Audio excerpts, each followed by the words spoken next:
Now I'm gonna take the lone wolf prepper thing, and I'm gonna do something that nobody ever expected with it. I'm gonna break it down a little bit more intelligent. All right, now remember my last video where I was talking about the 100 guys trying to take from the guy who's prepared to start up. Well, I got my can of beans here. Now, basically, here's what I'm gonna point out. You're not gonna be dealing with zombies. You're gonna be dealing with human beings who can think. I've had questions, well, if 100 guys can't survive going around robbing people, what about 10? Or what about 15? Or I guess, somebody wants to have the right numbers out there to figure, what's the right amount of numbers to have for this. All right, here's what I'm going to point out to you. SWAT teams have gone to using the entirety of the U.S. military's MOUNT doctrine, Mount Military Operations and Urbanized Terrain. And that being that you have to have a minimum of 4 guys to cover each room. This is why you're starting to see SWAT teams as big as 30 and 40 guys going into a 6-room flat. I mean, seriously. They're trying to cover as much real estate as they can with bodies with guns. Now, that being said, we already got to it in the last video that you need roughly 1,008 cans of beans to survive for a year. By that standard, that's for one person. Okay, now by that standard, that's just set on your ass calories. That's 1,260 calories a day. 1 can per meal, 3 meals a day. If you're talking about strenuous activity, you're going to need 2 cans of beans per meal per day, which actually increases your caloric intake to 2,520 calories a day. And it also means that you would have to have, and this is assuming that you're going to have a lot of physical exertion, you're also going to have 2,016 cans of beans to survive a year in that scenario. 1,512 cans to be precise. Conservatively, that's the minimum 1,008 plus 50% of it. For those times when you will have to exert a lot of physical activity. Now, if you're talking about how these 10 guys are going to do it, there's a lot of different scenarios of what you're going to look at, of how people are going to attack that's been done over the years and without rule of law scenarios. Now, I'm going to point something out here, all right? It doesn't matter. I mentioned this in my last video, that, as a prepper, I already have a plan. I've already prepared based on that plan. So what's going to happen is I'm going to be seen as a natural leader in my community, and I'm prepared to be that leader. I'm prepared to be that leader because, everyone's going to look at me and they're going to see me eating and having lights and being able to supply for myself, and they're going to want me to help them, and I'm willing to do that. I'm willing to help people to help themselves. Now, that being said, helping the community has an advantage to me. It has an advantage to me in that if these guys are fit and living, breathing people and able to work and able to help themselves and able to sustain, then they might be able to help me when I need it. More importantly, they act as a buffer between me and any other dangers or threats around me. This is where the importance of community comes into. I don't need a large number of people. Even in the news scenario I've been given of 10 guys, even then 10 guys. Okay, if you go back to the MOUNT doctrine, that you lose 80% of your force trying to take a room. You're looking at 8 out of 10 guys being shot, dead, or dying. Now, that's assuming you're going in after another military force that knows you're there and they're well armed. So when you're coming in against people who have guns and are prepared to deal with you, you're looking at you losing 80% of your people. Otherwise, you're going to be dealing with what's essentially going to be home invasions, and people are going to be busting through in the middle of the night, and 10 guys busting into a house in the middle of the night might be able to get in and get whatever they got to do done before any sort of alarm, or anybody can be armed and up and ready to resist. That being mentioned, I'm going to cover 7 different tactical scenarios they're going to be dealing with here. Because let's face it, 10 guys are going to have to use some sort of tactics. They're not going to be able to just run in and throw bodies at something. Anything they lose, they're going to lose more of. Now, if you, like I said, when I'm talking about this lone wolf thing, as a prepper, yeah, I'm a lone wolf. I'm the only one around me preparing. I'm not part of any group or anything else. But here's the thing about it. I'm prepping by myself, but I'm preparing to survive as a community. I want to be able to help other people and to help them get themselves situated and organized and structured and being able to fend for themselves and survive for themselves and everything else. It's not going to be easy for me or them, but it'll be doable. It's just a means of how to do it. Now, that being said, I'm going to get into my little tactical situation here. I've come up with 7 different tactical scenarios that us as preppers and the communities around us are going to have to worry about. Number 1 is kidnappings and blackmails. You're going to have to worry about people, and you see this a lot in third world countries. They'll try to kidnap people, family members of people who have money, to hold them as ransom to get money. And when you're talking about it without rule of law scenario where, food is scarce, fuel is scarce, and everything else, you're going to be looking at people trying to kidnap people out of your community and hold them ransom. I'm not even going to talk about the community for a minute. I'm going to talk about the individual household. If you're put in that situation where you're a leader in the community and somebody kidnaps your kid, are you willing to surrender, your preparations, the things that you have, your guns, your ammo, your food, your water, your medical supplies, to get back your kid? Now, I'm pretty sure there's a lot of people out there that's going to say, yeah, I'd give up my life for my son. Now, let me ask you a question. Do you have a wife and a daughter?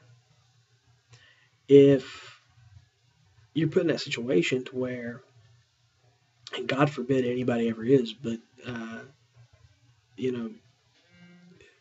you have to at least approach the idea of this and try to figure out what the right thing to do is before emotions and stuff like that become involved.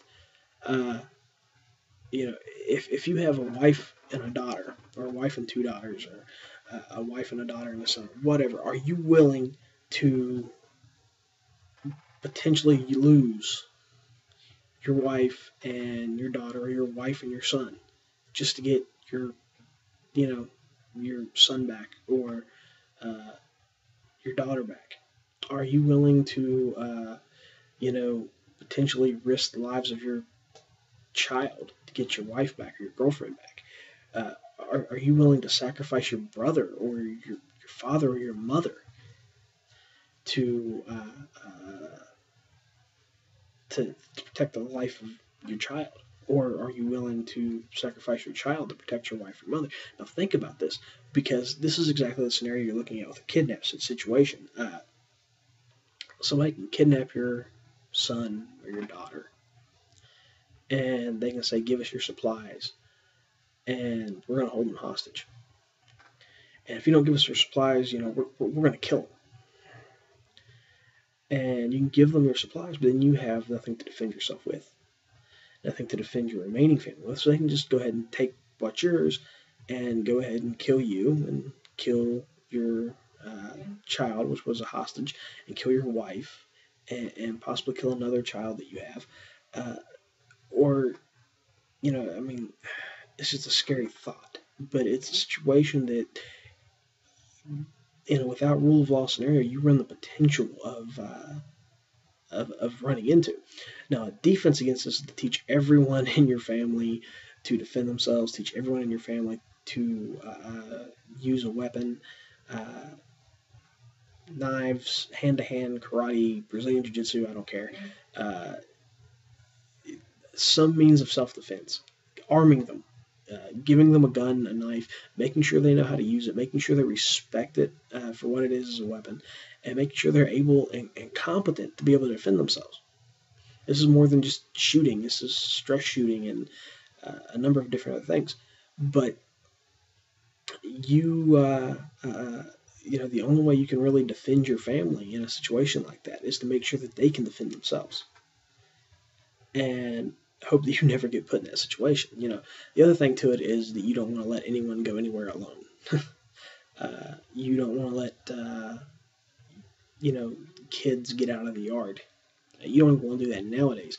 But no, without rule of law scenario, you might not even want to let them out of the house. Just depending on where you live and the situations around you. That being said, the only way to really defend yourself is to make sure that everyone around you can defend themselves. And that includes your community, people on your street, your neighborhood, people in the same town, whatever. People in your immediate area, making sure that they can defend themselves. And you don't even have to push this off as prepping. You can come up with all kinds of fun excuses, neighborhood watch, paintball, whatever. Just give them some macho BS, chalk it down the hobby or whatever, and make sure they know how to do it. Even basic camping skills. You can do it as just something fun. Get involved in the Boy Scouts, whatever. The other thing to this is sabotage and arson. It's a common method for softening people up. I've had people who didn't like me and couldn't take me in a fight cut my brake lines. I've had people threaten to burn my house down. Fortunately, I live in an apartment. That's another thing. It's a common tactic that was used by the ninja in the 16th century to set part of a castle on fire to distract someone away from where the ninja were going to go. And I know, Ron, that's all cool and it's ninjas, but what does that do anything? Well, the Indians saw the same thing, and they aren't Japanese. They didn't know anything about Japan. They would do the same thing. They would burn down part of a settlement, and then when people were running to put fires out, they'd go raid something else.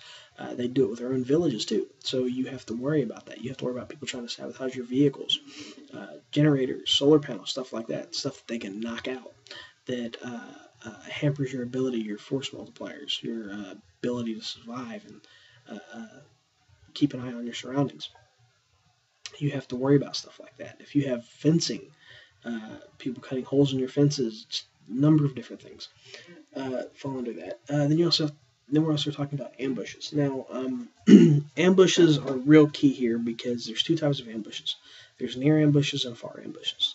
Near ambushes are generally used when you outnumber the people who are being ambushed, and the idea is to hide in some sort of concealment and to wait for someone to enter a prearranged location, what is known by us professionals in the military as a kill zone, at which point the ambushing party commences with the killing. Now, near ambushes, like I said, typically work out great when you outnumber the people to be ambushed. And then you have far ambushes, which essentially are your sniper attacks, where you have one concealed marksman or several concealed marksmen engaging a person at a distance or a group of people at a distance. And generally this is used more defensively to try to soften someone up, or if you lack numbers, to soften up a party or a group or whatever, so that they can move in for whatever reason. Now, I mention this because you're typically, when you're talking about a far ambush, you get your DC sniper scenarios, you get your sniper shootings. And there's a lot of people out there on the internet who have this sniper fantasy that they're going to run around and engage from a distance. Well, here's the thing about engaging from a distance.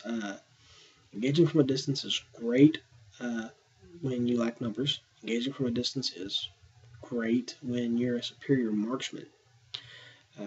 However, the lone wolf run and gun sniper fantasy that you're going to engage someone from a long distance, uh, a lot of times done by amateur people, they really don't know what the hell they're doing, and they kind of mess up the scenario. To give you an example, let's say I'm setting out on my street. Now I have a clear view of my street a whole 300 yards away, and actually I can see up my street about 400 yards. And from 300 yards away, I see guys doing in-home invasions up the street, raiding people's houses, taking shit out of it, loading it into a van or a car or whatever. Here's the thing about it. Do you think I'm going to let them get close to me? Nope. Do you think that I'm going to run up the street and try and play Rambo? Nope. I'll engage from a distance. I'll apply my far ambush from a distance, but I'm not worried about putting bullets in the bodies. These guys have a vehicle. Their vehicles have supplies. If I disable the vehicle, they're not going anywhere. If I disable the vehicle and there's other neighbors with guns who are willing to defend themselves, who are waiting on these guys to try to see if they're going to come to their house next or what, or see what's going down, and I disable their vehicle, these guys can only take with them what they can carry. If they want to try and hold up in that house, then they are now pinned down.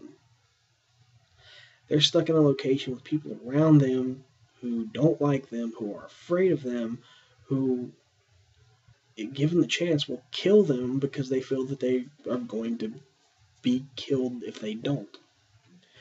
Nature will take care of itself. Yep. If I can take out a few bodies, sure. If I can take out the leader, if I can determine the leader, sure. But my first target is going to be taking out that vehicle. Because here's the beauty of it. I take out that vehicle, it blocks the road. They're not coming for 300 yards out. They're not coming towards me without moving that vehicle. And if that means they're going to try to push it and they're going to give me a situation to where I can put a bullet in somebody while they're trying to push the vehicle out the road, sure.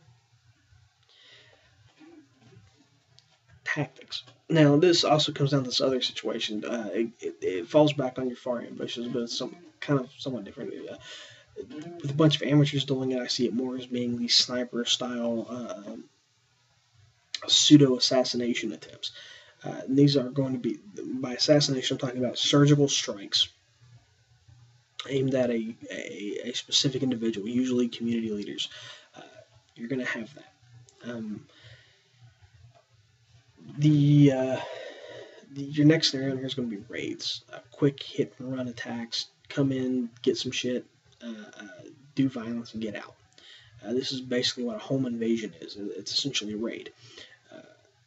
Now, if you have, like I said, I was going to play that scenario of 10 guys. If you have 10 guys pulling a raid, they're going to try to bust into a house when I think people are asleep at around 3, 4 o'clock in the morning. They're going to come in quick. They're going to try to move in, get what they can, and get out. If somebody is upstairs in the house or in the back of the house, and when somebody kicks the door in, they're up with a shotgun or they're up with their AR-15 or AK-47 or whatever, and they're firing on these guys aren't going to stick around. They're not going to have a sustained firefight. Hell no. They have too few numbers to sustain a firefight. And if they're stupid enough to try to do that, okay, let them. Because the guy in his house, for one, he's defending his home. He has all the motivation in the world to fight you to the death because he has nowhere to retreat to.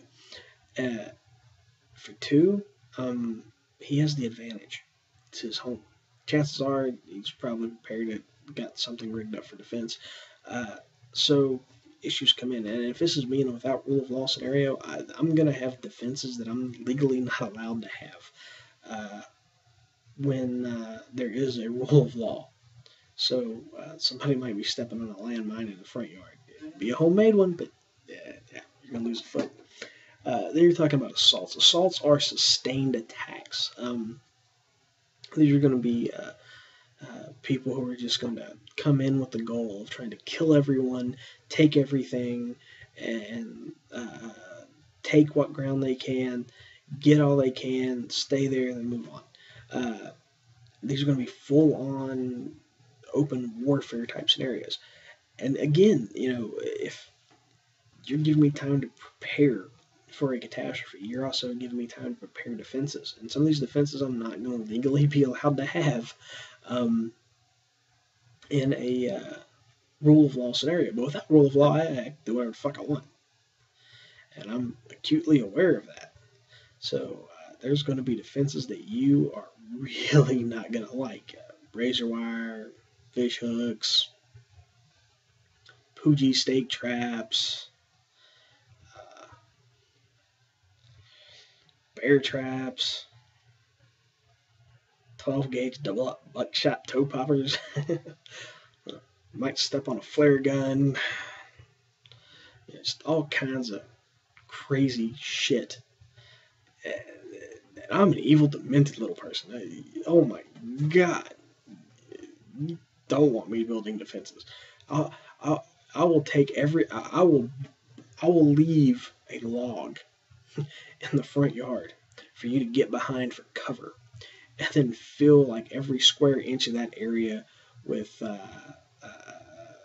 like a giant Puji stake pit with landmines in the bottom, falling through piano wire, tree cheese grater shit that cuts you into little blocks, with fish hooks and shit. I mean, it looked like something out of Hellraiser. Just to see some dumbass step into that situation, and just the psychological torture is going to cause his buddies to let him laying there screaming in agony while he can't get out, and everything he does just tears off more of his freaking flesh from his bones right in front of him. Hey, I got time to prepare. I'm not just getting bullets and beans and band-aids. I'm going to defend my beans with the most vicious, evil, sadistic shit I can, because the psychological damage it's going to do to somebody trying to take it from me. Whew. You won't be coming back to my neighborhood. Then you have this other scenario of a siege. Now, a siege is essentially a full-on assault that gets stopped at the door. Siege, if you're thinking of a siege like these old castles where you have the groups inside the castle and the guys outside the castle, and the guys outside the castle are trying to lob catapults full of flaming crap at the people in the castle who are lobbing their own catapults of flaming crap back at them, and that's basically what you're talking about. It's essentially it. I'm going to be in my house shooting bullets at you, and you're going to be outside shooting bullets at me, and you're going to be trying to get me out of my house, and I'm going to be trying to stay in my house, and I've had time to prepare the defenses of my house, and yeah, you can get through the door, and then I'm going to get you in the fatal funnel, and 12 gauge is going to eat everybody up, and coming across my yard, people are going to lose feet, and razor wire, and just, it's going to be nasty. And here's the thing about it. In that scenario, you're not just fighting me. You're not just fighting my defenses. You're fighting weather and time. If you have 10 guys, and even something as simple as a scratch without really good medical attention, stepping on a board with nails in it, and without a functioning society to give you tetanus shots and antibiotics and everything, your foot can get infected. It can turn to gangrene in days. And even then, you have no anesthesia, nothing to remove that foot. So it's going to spread through your bloodstream, and you're going to have the most painful, slow death imaginable. No same way with a gunshot. You know, I can sit in my house. I can read a book by candlelight. I can sit there and chill. My cat will wake me up if anybody, comes close enough for me to worry about. Or stepping on a flare loaded homemade landmine. But either way, you only have 10 guys. And that's not even counting, weather. Spring and fall's great in West Virginia. I mean, it's very comfortable weather. You can sit out there all day, not a problem. Summer, it's so hot and it's humid here, so it's just going to leach the fluids from your body. You're talking about dehydration and heat stroke. Yeah, you can wait on me. Winter, frostbite and hypothermia. The hell, you can get frostbite, well, not frostbite, but hypothermia, uh, when you get those nice cold spring rains and those nice cold fall rains. You know, the idea that somebody's going to come in and try to take something because, well, we got guns and we know how to shoot them. Okay? See, this is the problem. There are three types of preppers.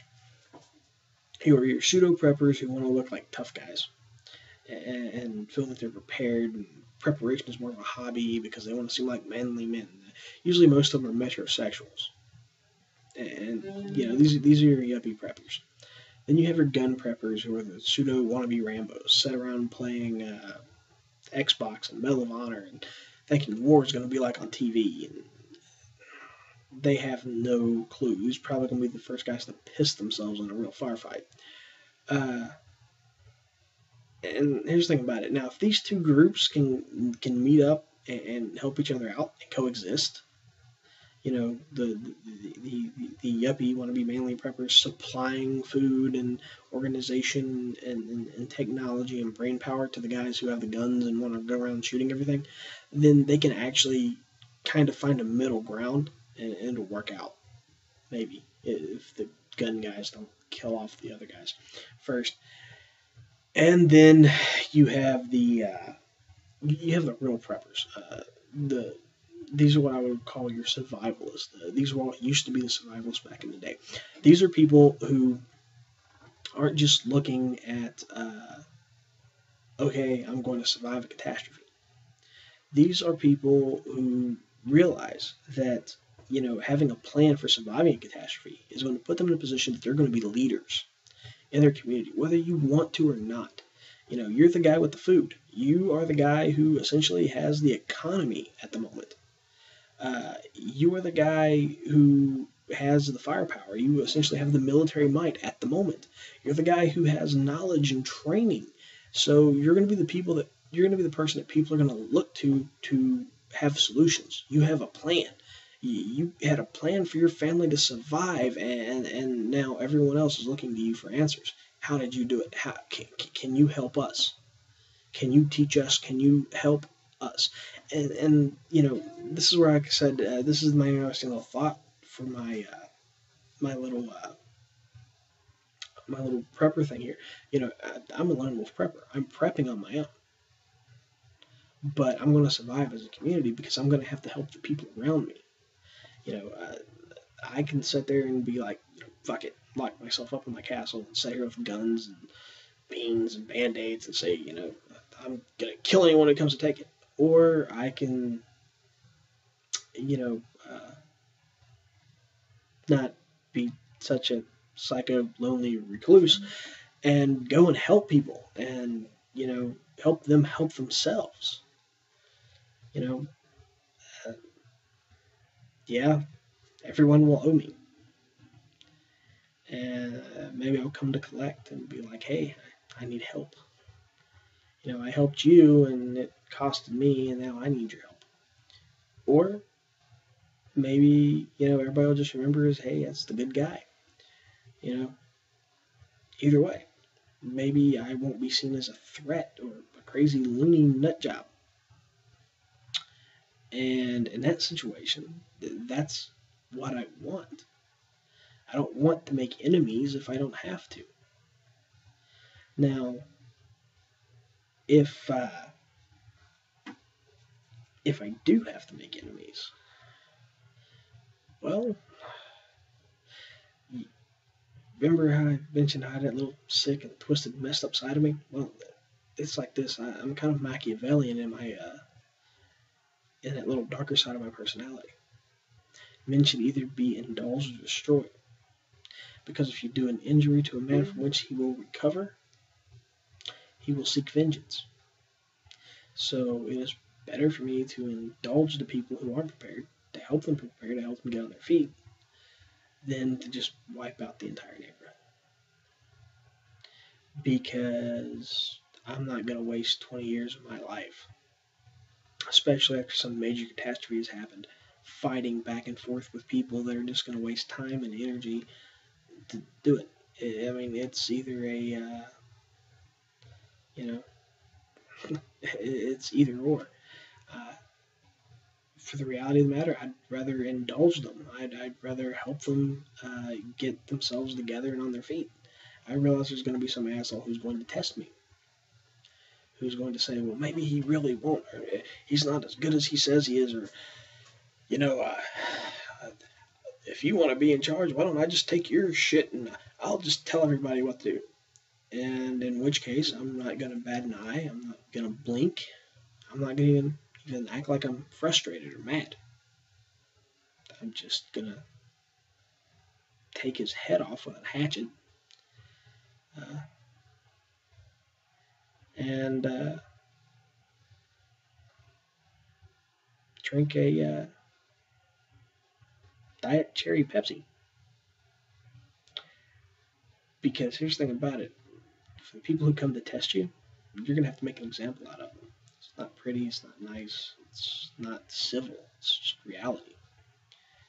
Um, I'm not going to let anyone do anything to harm me or my family or my friends. Uh, and if I got to be a little sick and twisted to make that point across, hey, uh, again, Niccolo Machiavelli. If you can't be both loved and feared, it is safer to be feared than loved. Didn't say better, said safer.